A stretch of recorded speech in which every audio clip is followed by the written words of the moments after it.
So, hello everybody. Everybody. I'm a little bit late.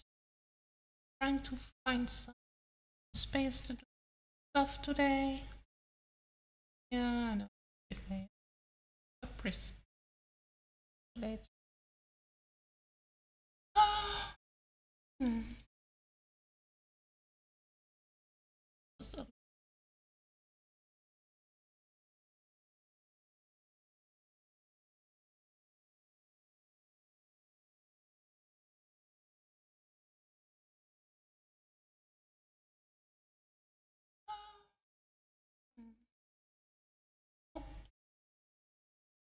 so I'm going to react to um, some home stuff. I think you pronounce it. With the kind of people that grow their own. And so, maybe it was interesting for you all to watch. Or maybe for me. Some of them are carnists, and some of them are vegan.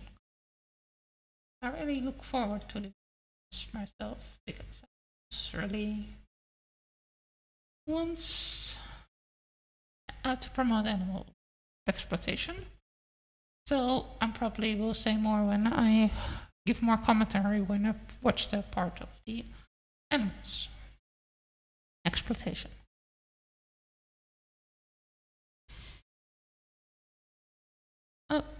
So first I'm going to watch a video by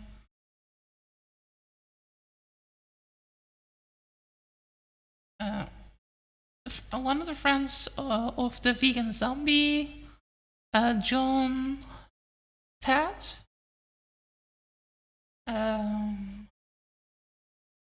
So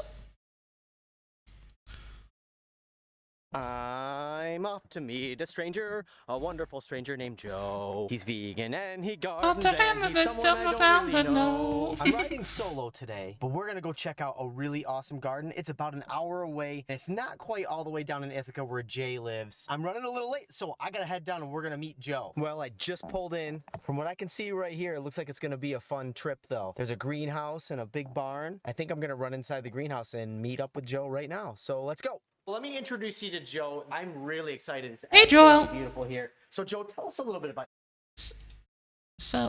Well, let's see here. I moved up to New York about, I think, 11 years ago or so. Yeah. I moved 11 years is quite some time.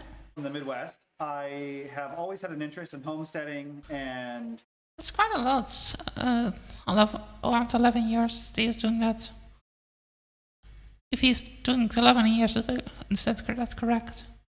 growing my own food and trying to live off the land. The place that you're going to see here while you're here and taking a little fun tour is basically kind of my life's experience now being played out as a real life homestead project.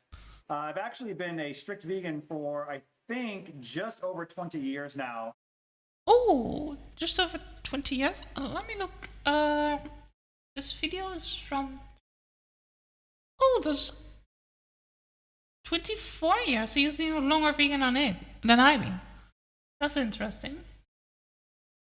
Should look up more of his stuff because maybe I can learn something from. He's quite a long time vegan. As of sometime here in 2020. It's funny because 20 years ago, coworkers of mine at the time would tell me things like, "You're going to die." And oh yeah, I remember that also. When I first did go vegan, I remember some people warning me that I will get very skinny, that I will lose my hair, that anything happens, any kind of bad things happen. I will be getting sick. That will get losing my appetite, being yeah. But that didn't really happen. I hearken from a time before easy access to nutritional yeast and no veganase and no light life products. But anyway, Yeah, I remember also that time when I did stopped eating animals. The thing that we were having in that time was kind of dry, cardboard like vegan products. That's basically needed to be dehydrated or so. I remember they were kind of chewy. they're they're absolutely nothing like what you people all have that now just going vegan. Or if you try to go vegan. that's pretty much it. I'm excited to show you about the house, the greenhouse, the kind of homestead philosophy and all that stuff. How many acres are we looking at on this property? So this is only just shy of 5 acres. It's 4.9 or 4.84 or something like that. Okay. However, when it comes to what I'm actually cultivating for food, it's probably just over a third of an acre. So I'm saying a half acre just as a generic way of expressing it, but when it comes to actual cultivated ground, it could be closer to a quarter. There's Half acre. Half acre. How much was that again? In euro size. Half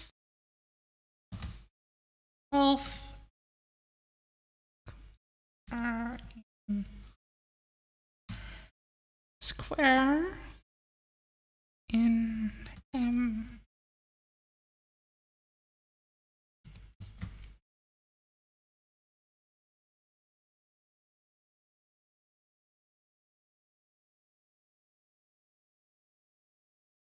okay, look here.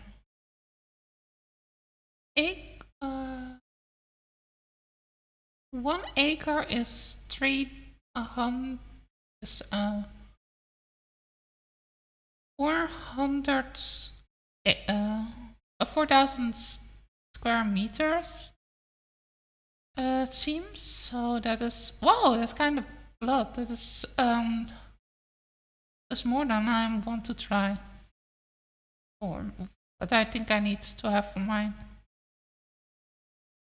I think I will have a third of an acre. That's what I want to do for my gardening project if I have enough money to buy some land. Alright, let's continue. a lot of food that also just grows in this environment. And one thing that I'll be sure to show you is all the blackberries that are growing all around the property that I didn't even plant. Ooh, that is interesting. Yeah, there are also quite a lot of blueberries around where I live. I live close to a forest area. I probably can also try to harvest some mushrooms, some wild mushrooms, because they grow also here where I live. Now I'm thinking about it. Maybe I should look up a guide to what kind of mushrooms are edible in my area here in Europe. And I did an audit about 2 weeks ago, and I estimated This is in the US, by the way. pickable blackberries at that time. You can't even buy them in the store. 100. And it's one of How the much highest. is it? How much did you say? About 2 weeks ago, and I estimated there's over 100 pounds of pickable. 100 pounds. That is, I think, around 50 or so kilograms or so, or 45, I think, something like that. That's quite a lot. Blackberries at that time. You can't even buy them in the store. And it's one of the highest nutrition, highest antioxidant products that comes native inside, zone 5A here in upstate New York. What do you say we get out there and start poking? Okay, 5A, what is that? I don't know what those numbers are. Zone 5A.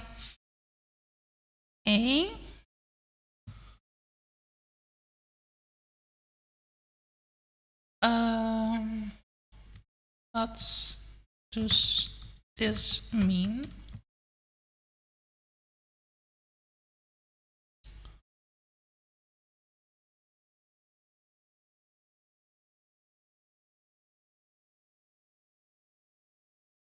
Okay. 5A means around. So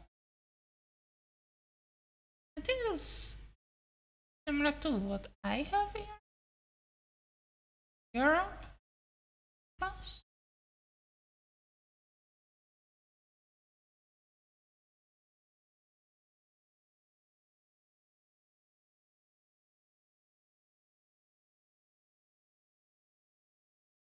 Hmm.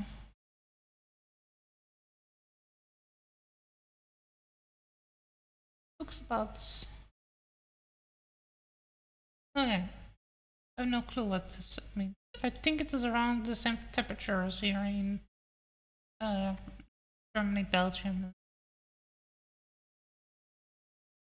Okay, let's go further. Around. Here we are, kind of at the entrance to my homestead garden. And the perimeter here is to try to keep the deer out. The deer also like the same food I like. It's kind of an endless struggle trying to keep them out, but I'm going to do the best I can to give you an incredibly concise general overview, and you're just going to have to pester the channel for any fine details. This right here is kind of the main kind of hangout zone for the garden, and we built Pester the a channel? really large bench. It's actually 13 feet long, and it's awesome. Or at least it was awesome during a time when it was really fun having, quite a few people over, which now this bench is very lonely and it only gets me sitting on it. So he's not having many people this time of year? Right here, this vantage, you'll see this kind of large raised bed. I'm curious if that's a changed. C-shaped garden. And And it's this in the is past 4 years. where I do a lot of just random stuff. So we're growing ginger and kales, and all the sunflowers are volunteers from last year, and tomatoes and beans, and it's just kind of a fun little chaos garden that is a lot of the stuff that I like to eat, so I can just walk right out and snip the herbs and grab whatever. And here's a little cement block little fire pit just for fun. Over here we have another outdoor hangout space.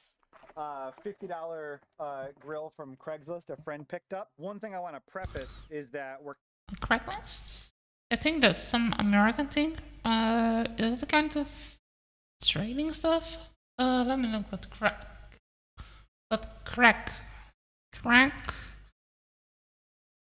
list.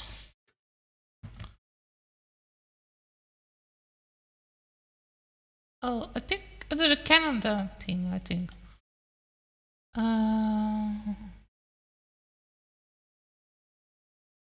It's like some trading platform from Canada.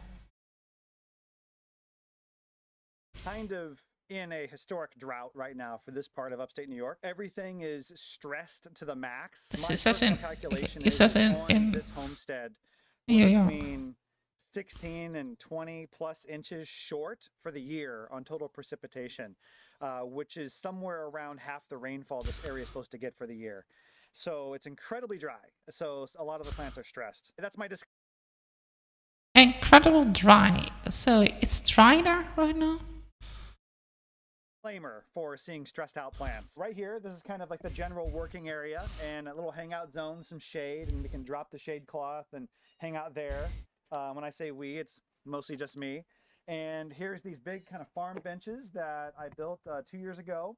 Here's a large outdoor sink that came from a restaurant auction. It was only $100, folks, $100.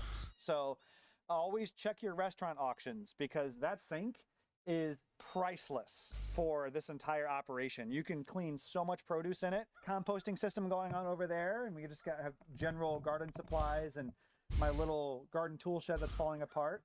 Random sunflowers everywhere, most of which were not planted. That's interesting. He didn't really plant most of it.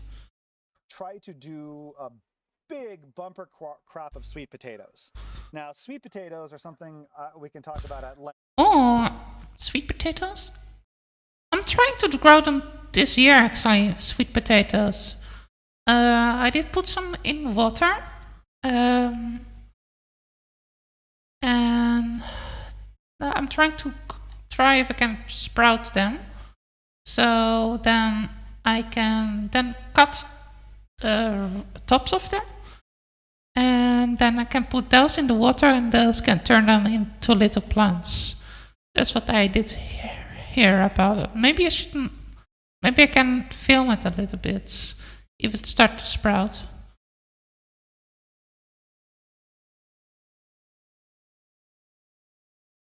Because I'm pretty much obsessed with them. However, they're kind of difficult to grow in Zone 5A where we are.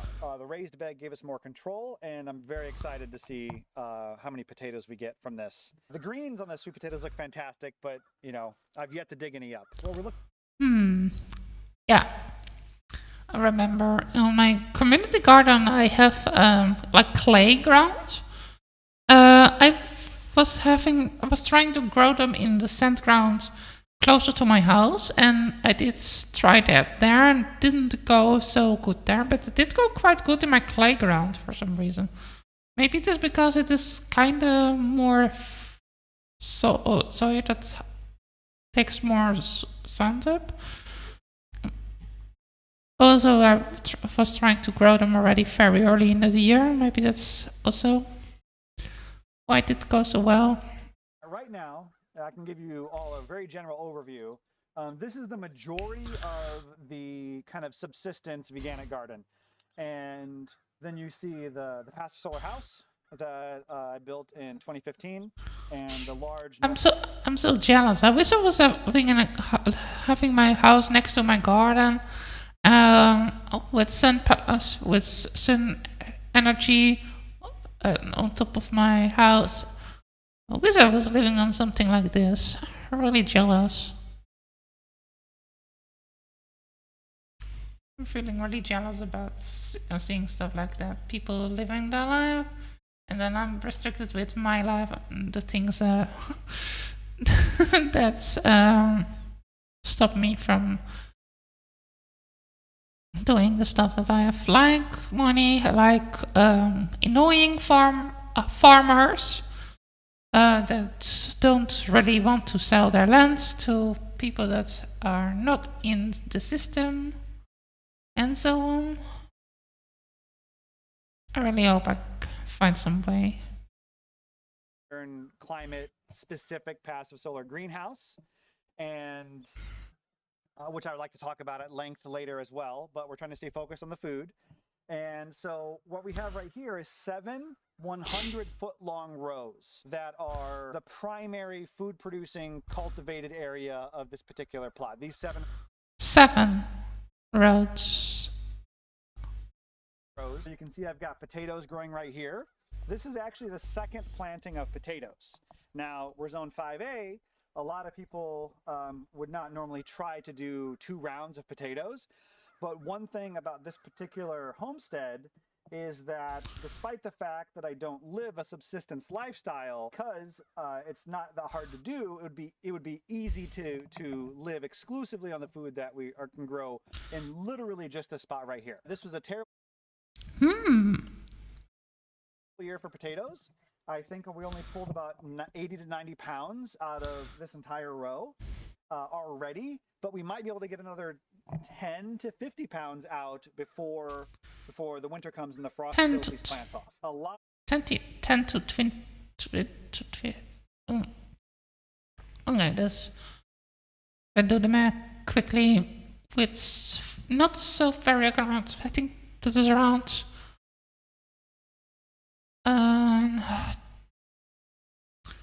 5 or so.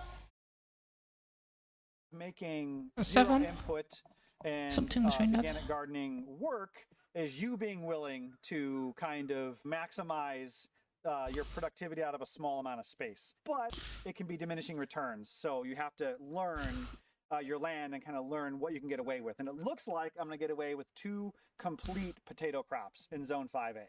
So I'm pretty proud about that. We just walked about 50 feet. And so from right here, you'll see I've got the garlic was here. It was just recently harvested. Now I just put in sweet potato slips. I do not expect to get sweet potatoes here because they were planted just a month ago.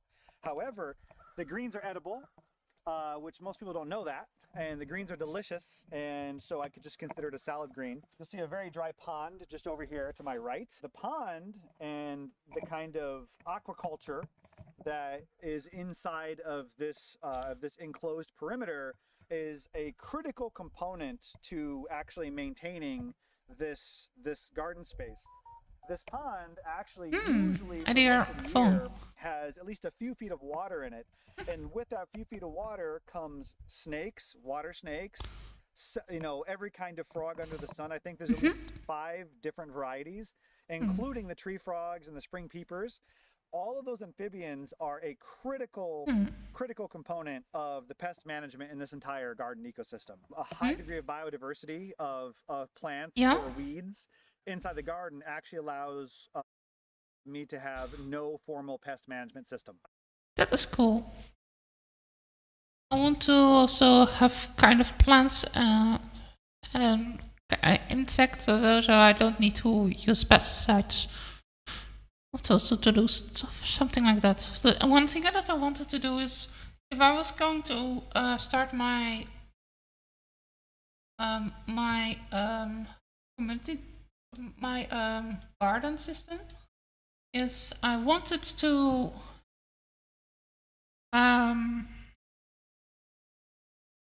have around 7 layers. I wanted to have first a layer of mushrooms, so that I will have the mycelium in the ground.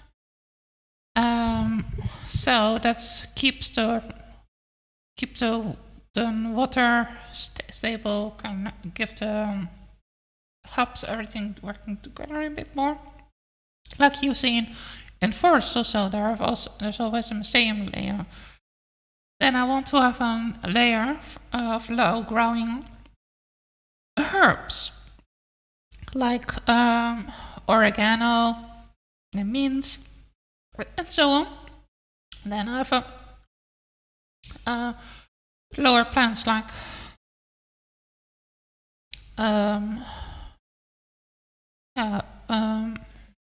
onions, and so maybe some flowers that are a bit higher up.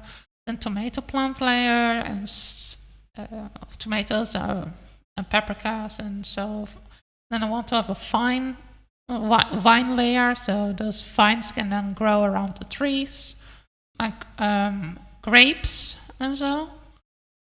And then I have a bush layer, and then I have a small tree layer and then a bigger tree layer, and those are on all the parts of the parcel that I have in my head. The ideal size is a bit square or a round spot. Square can also be round spots, also an option, but something like that. Not a triangle. Triangles are harder to work with the system I have in my head, personally. Okay. Consider these water spaces to be the heart of this entire homestead. What you're looking at here has had zero fertility impact. Oh yeah, I also wanted to say that in the system that I have in my plan, also wanted to have waterways that cross in the system that's separated a bit from one part to the other part, that also help with water sources. There's been no manure of any kind, no topsoil, no compost, nothing has been trucked in. This is the hardest imaginable way to try to grow some food and be a subsistence farmer, because almost everyone has access to at least some kind of fertility, cheap or free. And I do as well, but I chose not to do it, mostly because maybe I want to do it the hard way, and also because I want to make a point. And I think I've made the point now, and that's why I'm really happy to share it with everybody. Here is a 2-year-old patch of asparagus. I love asparagus. It's one of my favorite things. I didn't know asparagus were a plant that can survive winter. That's interesting. They were just one year plant. We've got a row of black beans. This was pinto beans. We just harvested a week ago. Behind that was chickpeas, if you believe it. Chickpeas in zone 5A. We only got about 2 pounds, but I'm satisfied with the experiment. 2 pounds. That's just a little bit under 1 kilograms, I think. On that is a mixture of peppers and squash, then tomatoes, and then the brassica row. You can see the 4-year-old asparagus plot, and so this. How long can asparagus grow? I'm kind of curious now. how much years they can grow until they're going to die. Asparagus start getting I need to look up that later. big, and these put out nice thumb-sized asparagus for 2 whole months in the springtime. All these cattails also. I don't myself really like asparagus, but my mother really likes them. So therefore, that's what I was thinking about. Are a crazy amount of biomass. So when I said that, everything, all the fertility here comes from this spot, that could include pulling some of these cattails out as a compostable mulch layer on top of the garden beds. Here is a bunch of black haps and red raspberries. And Black raspberry? was so bad that it really stressed them out because this never received a lick of water. But next year, I'm sure they're going to be really, really quite vigorous. This is mostly uncultivated land here, and these are actually swales that I created. I think then he means they're feral plants. In order to catch runoff water from the ponds, so the water will pool in here, and it'll allow me to keep a lot more moisture inside the soil. At a later date, I will probably eventually put like squash or melons or something on these swales. But right now, just having all these native melons flowers and all just a crazy variety of whatever wants to grow is also a critical component of bringing in pollinators and also beneficial insects. This is Jerusalem artichoke, and it's a traditional artichoke.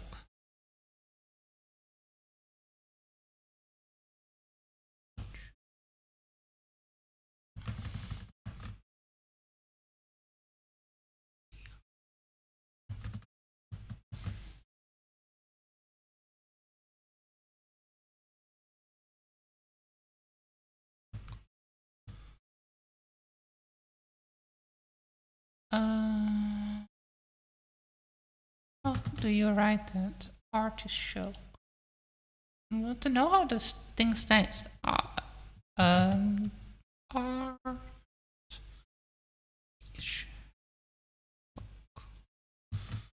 Artichoke.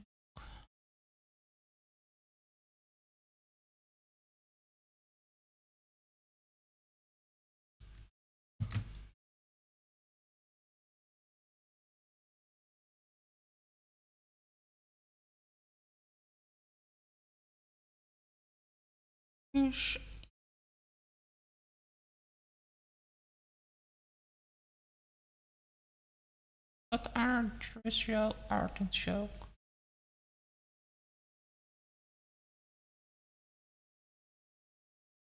A terrestrial, and another name for the terrestrial artichoke is sunbok.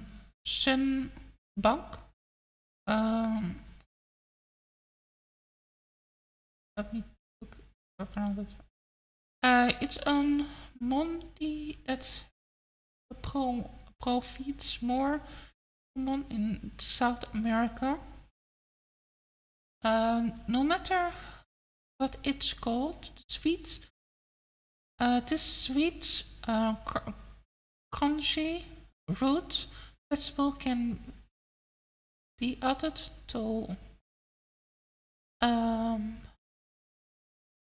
and twitched on the meals.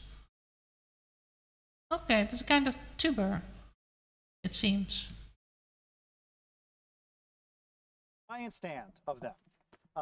We can talk more about this as a kind of crop focus at a later point, but I consider this to be one of the critical kind of subsistence foods that you can grow in this zone or even colder zones in here. This area right here will produce, I don't know exactly how many, but it would be in the several tens of thousands of calories of food. The only thing with some of these plants is that this will eventually take over your garden.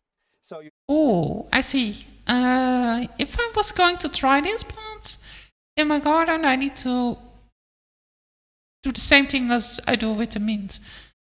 Put them in the ground. Need to look how deep the roots is going.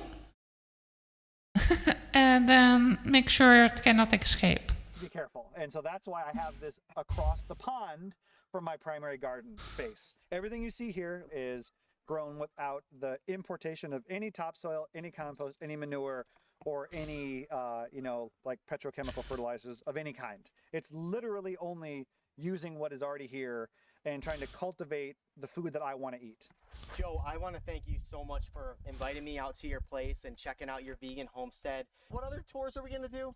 We can do the passive solar house tour, the passive solar greenhouse tour. We can do a little bit of a native food, like endemic food, a little plant walk. We can also cover in detail how the hand-dug ponds and the dug ponds I have in the garden help keep pests down in the garden. We can talk a lot about the different philosophies that I adopted that allowed me to realize that not only is it possible to have a kind of zero input or closed loop veganic subsistence homestead, it's actually not nearly as hard as people think, and it's a surprisingly low amount of knowledge. So, in other words, if you know it, if you're just going to the right direction, you know how to do it. That's, I think, what he means. You need to have the starting building blocks of the ideas. It's more a matter of letting the plants and your area do what it wants to do anyway, and you just kind of shaping and molding it a tiny bit to get the output that you want. And so I look forward to sharing all of it. Thanks a lot for watching. We will see you in another video. Make sure you click that old subscribe button because we got a lot of stuff to show you. Subscribe. That was a nice video to watch. Let me share this specific video in my chat. And also here in the chat on Twitch.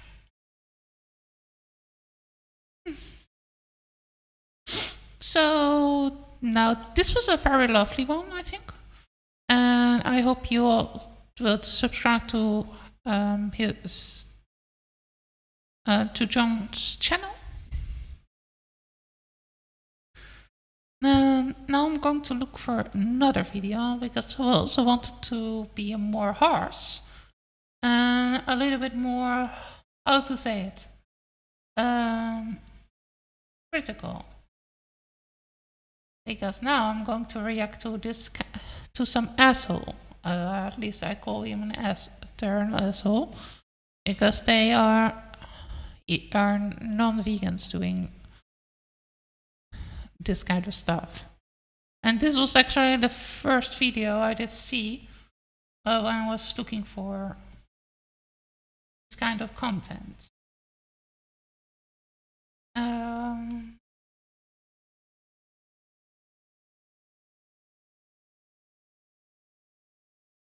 Where's my... There is it now.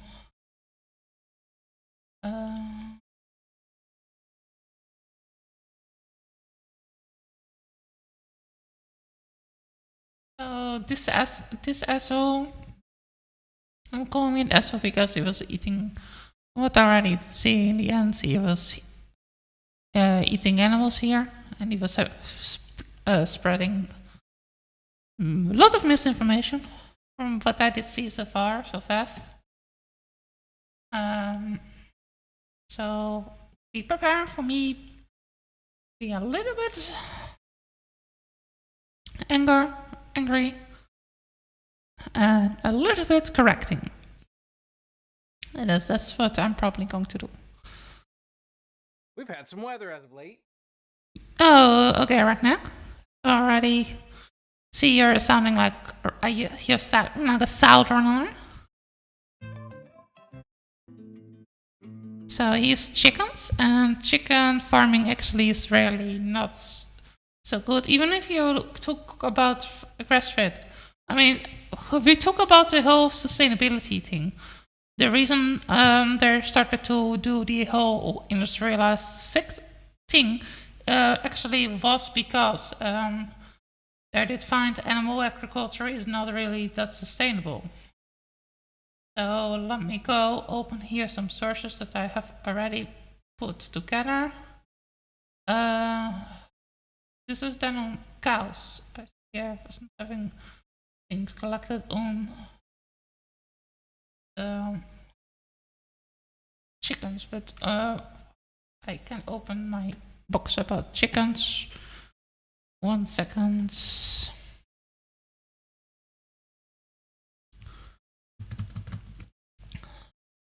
Also, if we talk about the whole ethic situation with holding chickens, the only reason people hold the chickens is because they want to exploit them. And the reason I say the only reason people hold chickens is because they want to exploit them is because they want to exploit them. I mean, if the chickens didn't lay eggs, the people will probably not keep them because that's how they don't make any profit. And those people are really profit orientated. I don't really think they really care that much about the animals themselves. They just see them as a community, a mean to a way. Means to an end.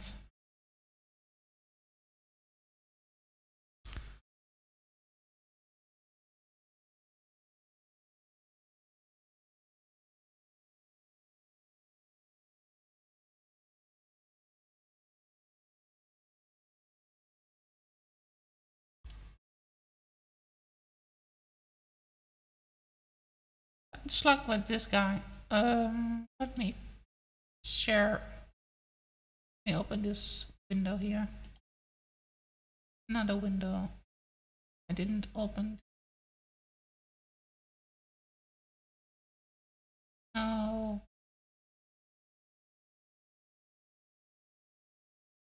Firefox. Yeah.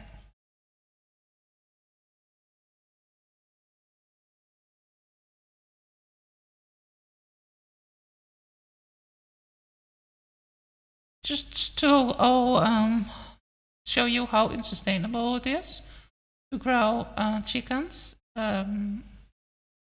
We talk about how much food the chickens eat and how much that is. It's actually the same amount of a little child.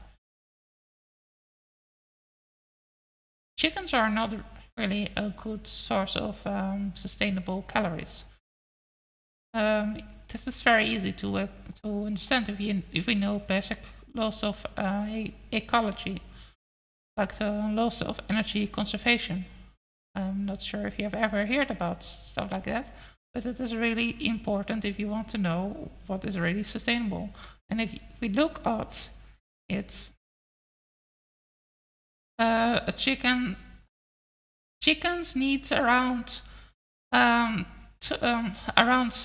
2,400 to 1,500 calories a day.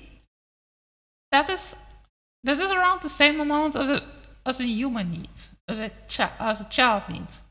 Not an adult human, but what a child needs to grow.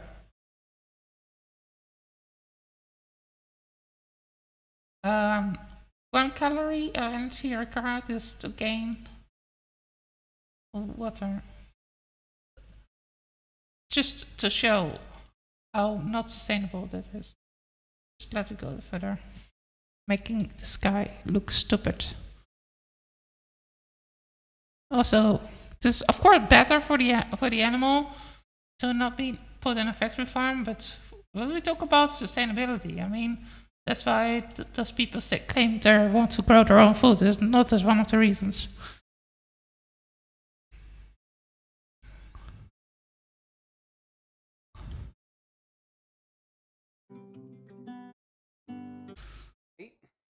Turned to people. So he crosses one of his own foods. Afternoon, so it was like Friday. As you guys saw with that opening segment with the B-roll, there's one thing I need to do today. Plows come down the road, and so it was like Sunday late afternoon before snowplow came down. All right, so yeah, redneck. Since we had a good time while we were kind of hunkered down for the snow, as you guys saw with that opening segment with the B-roll, on charcuterie class that I made to go. So he kills his own animals. He kills his own animals, the animals that he claimed that he did form a connection with. I feel like this is the ultimate betrayal. I mean, you creating a bond with some creature, and then you slice them in parts. How psychotic is this? Think about it. Imagine somebody have a child. They raise this child to be bought by sex trafficker when they are a certain age. It's the same thing. You build a kind of bond with some creature, and then you slide them and turn them into something for profit for your belly. Some living being with feelings, just like you, redneck guy.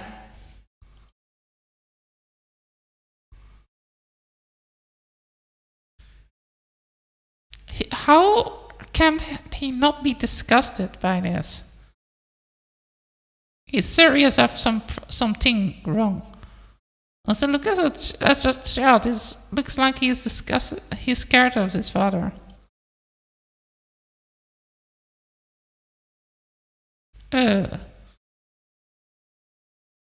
What a psycho. This is really disturbing me. He cut it in parts, hangs it in a sack. It's a pig leg, I think. It's just directly out of a kind of horror movie or so. I mean, what's this the difference between him doing this kind of stuff and Jeffrey Dahmer having trophies of his ex that didn't love him anymore, so that he did find on some bar.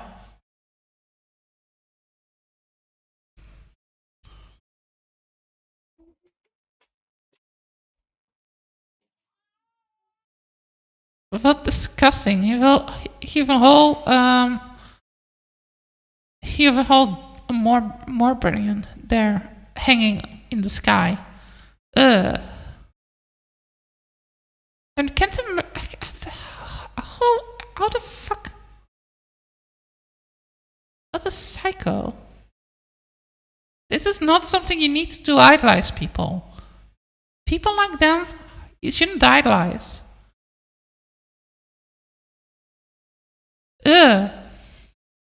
Also, look at her loving. It sickens me.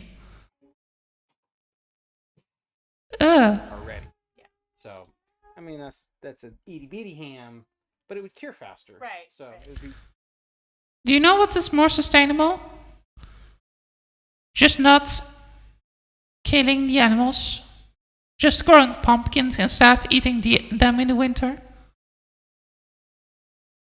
If you have just a couple of pumpkins, if you just grow pumpkins instead of growing the animals, you can eat pumpkins the whole winter long. Pumpkins really stay that long fresh.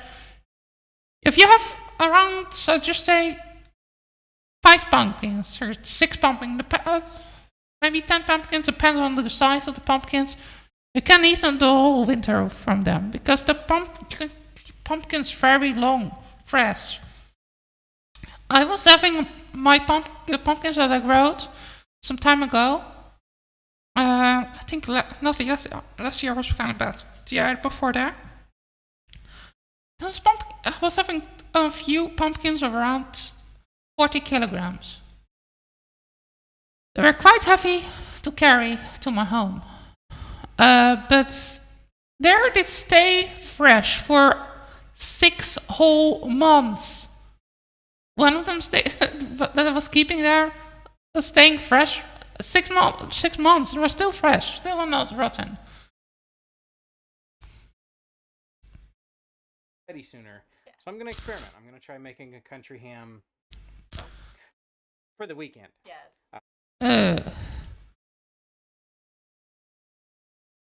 I feel like you're just. I feel like what is the difference between you and somebody And that does this to humans. Let's say Jeffrey Dahmer making ham of humans, or the Nazis that make soap out of Jews.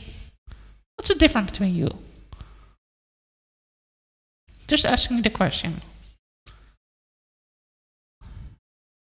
Really talk. We were just making dinner. We made one of our favorite meals that we haven't had in a long time. Your favorite meals? That, decay, rotten, flesh, somebody's body. Have you ever heard about the concept, not your body, not your right? I guess you have not. Maybe you should look it up.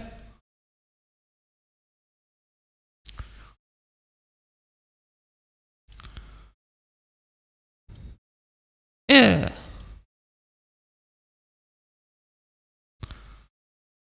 Okay. I'm not going to watch more. There's a lot of music in there. From what I did see, you cannot. I don't want to come in copyright problems.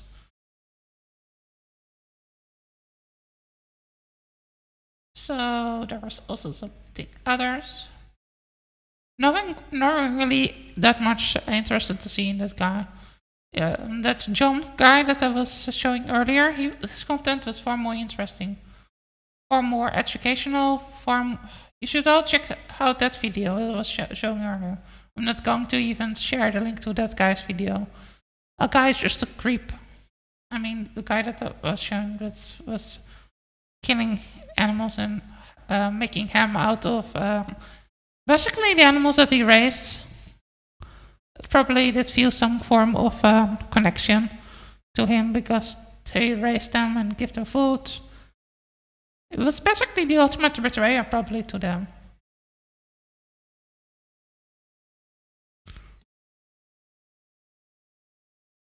But yeah. Let me check out if there's anything more. Maybe some of maybe the chat has another video you want me to respond to.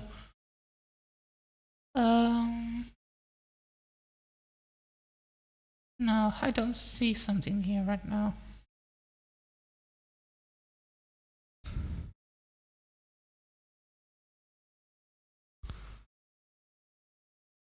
So let me talk a little bit about veganism here in the end. I think this will be the end of the video today. I'm going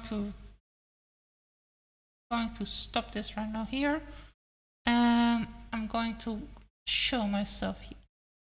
And I'm going to turn the camera on. You're just going to need to do it with my VTuber avatar. Sorry, boys.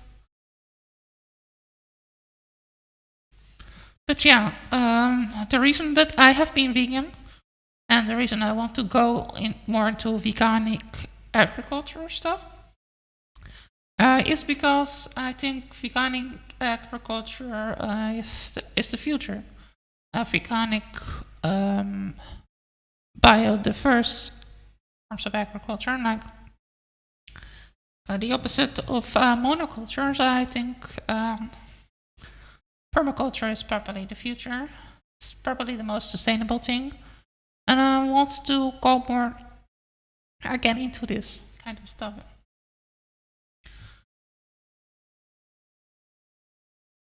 There's one thing other, I think, in the stock list that I wanted to do something in response to. There was some psycho guy that basically composted his own chickens. So he killed the dead chickens that did go dead from exhausting.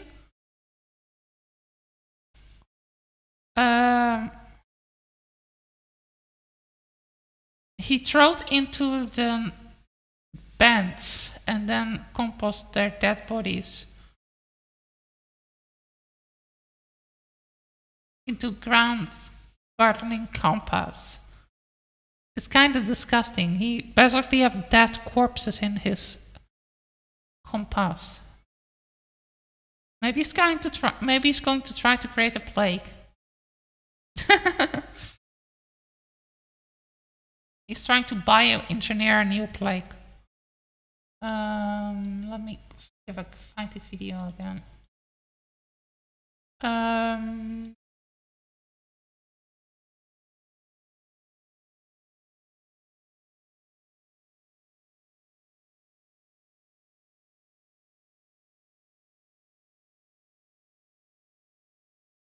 Yeah, this guy.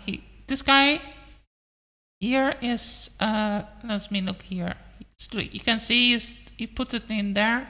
It's another redneck guy, other guy with a beard, short hair. Probably he talks like. Live-laying eggs to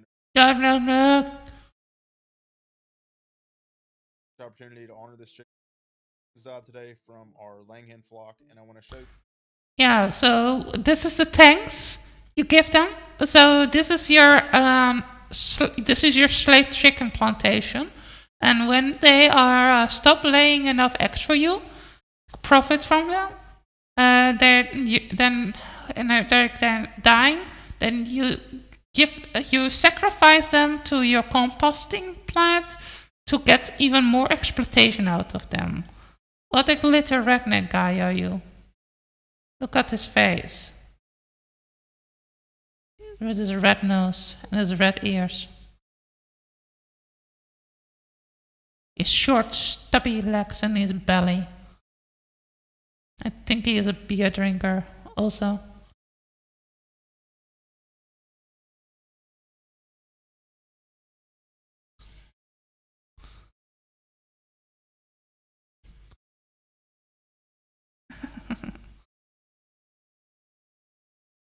Oh, yeah, let me drink another cup of tea. If anybody wants me to respond to something else?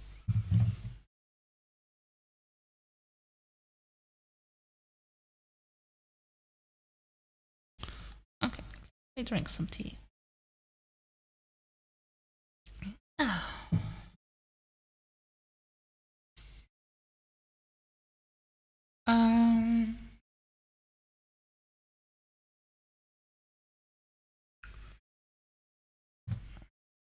For everybody that wants to know more about veganism, I also did another kind of stream another day, which has far more information actually, and that is my bit clickbaity video, people sometimes say. That's the one I did to last day. This is why I am no longer non-vegan. And that one I basically was going over a lot of other stuff.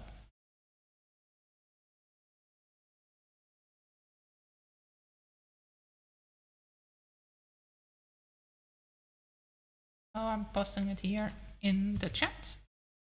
And then I'm going also to my YouTube channel and post it in here. So I think that one is a really good watch.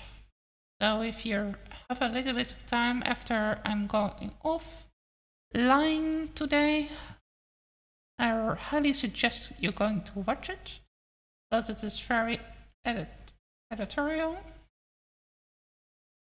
I have around 30 studies, 50 studies, 15 studies or so that I'm talking about in the video.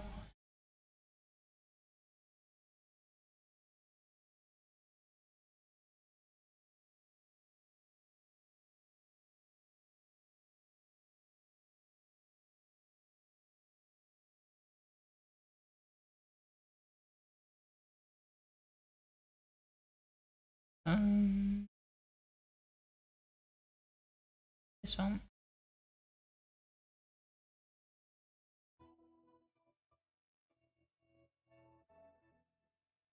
Hello, everybody.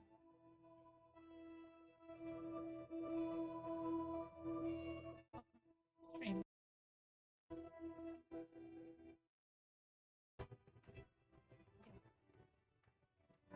That's right.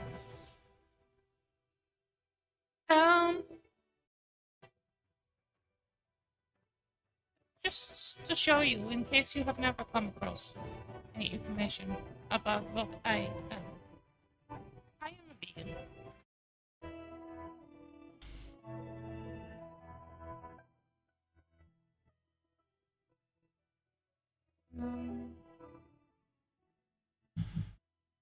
Veganism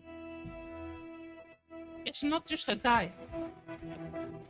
Veganism is a philosophy and a way of living which seeks to exclude, as far as possible and practicable, with a different from the means practicable means that it is possible, even if it is a little bit more from hard.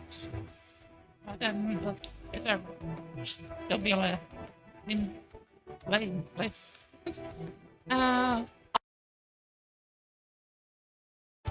About forms of animal exploitation and cruelty to animals for food, clothing, or any purpose. By extension of promoting the development of animal-free products and alternatives for the benefits of animals, humans, and the environment. It's there's the dietary term that is separately from what veganism is. First and foremost, vegans don't anything that includes having organs. So no fish, no shellfish, no insects, no dairy, no eggs, no honey. Not wearing fur or feathers. And I hear some of you thinking, but what about vitamin B12? Vitamin B12 is a kind of curious question. I get quite some time from some people. This is actually not that hard, actually. According to the American Journal of Clinical Nutrition, around 38% of Americans have very low levels. I would say deficient levels of B12. If around in that year 1% of the population in America is vegan, how can it be a solely vegan option? This is why I was thinking about something completely different. And then I did come across this article from Dr. John McDougall, which suggests that vitamin B12 is neither produced by animals nor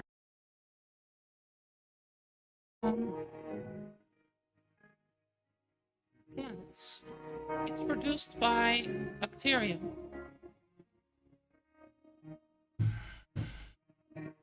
The problem is more like to do with that we live in an extremely sanitized society than it is actually to do with the fact that we are getting that we together in the classroom and from the eating of it. Yeah, also one of the first things I want was Suspicious soybean said from my FB feed, infuriating, they are trying to hide their eggs and she even punished them for it.